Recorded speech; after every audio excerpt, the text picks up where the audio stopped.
you can definitely juggle with these, which, to be honest, is something that is missing from a lot of other Wi-Fi routers.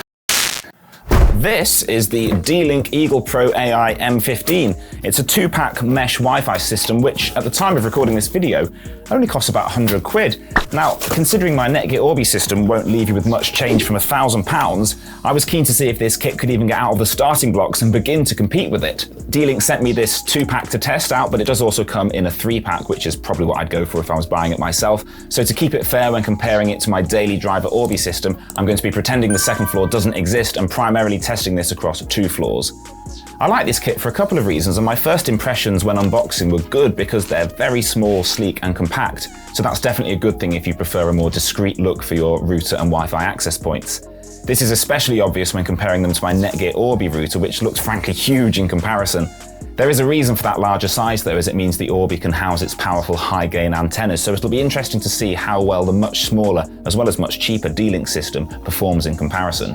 To find out, I disconnected my Orbi router and both satellites, replacing them with the M15, and that brings me on to the second thing I found really impressive, which was the setup.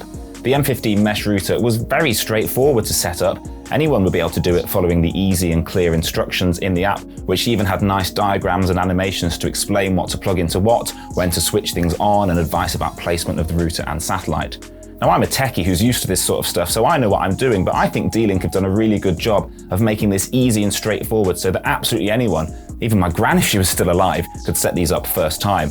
Now, you might think that being much smaller than some other mesh routers on the market, most notably the Netgear Orbi, would mean that these can't possibly provide the same levels of coverage or speed to all corners of my house.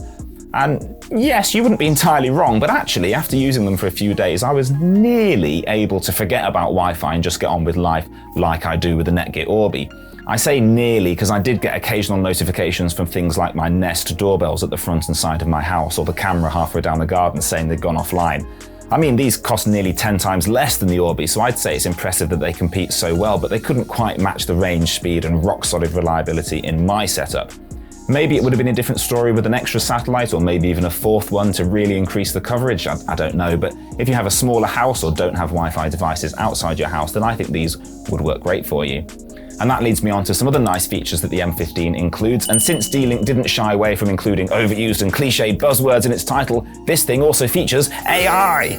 Yes, that's right, it has an AI assistant which supposedly learns my Wi-Fi needs, fixes my worries, and intelligently manages my Wi-Fi network. Is that just marketing speak for auto channel selection and/or beamforming? I think it might be. It also has an AI traffic optimizer, which seems to just be a fancy name for bog standard QoS as far as I could see, allowing you to add high or priority flags to certain devices on the network for bandwidth allocation. The schedule feature means you can turn Wi-Fi off at bedtime, which could be a good idea, although you'd only really want to do that on a per device basis via the parental controls, and more on those in a moment. But turning guest Wi-Fi off overnight could be a really good feature, especially if your friends are the sort who'd camp outside your doorstep torrenting films while you sleep soundly upstairs. If that's you, you don't need new friends, you just need new Wi-Fi. Parental controls allow you to create profiles for people and then assign all their devices to that profile, so the entire profile can be paused, have a set schedule, as well as website filter, because apparently there are some naughty websites on the internet. The trouble I found with that, though, was that for the website filter, you have to put in actual domains of websites you want to block, rather than keywords or a more generalized filter for certain types of content or age ranges.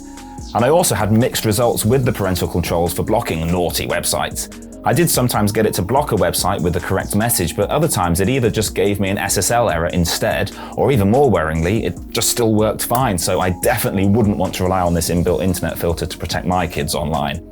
But in general, I found this kit to be perfectly usable in my house with acceptable range and speed, plus being Wi-Fi 6, it can cope with more and more devices being added to your network and demanding its Wi-Fi attention.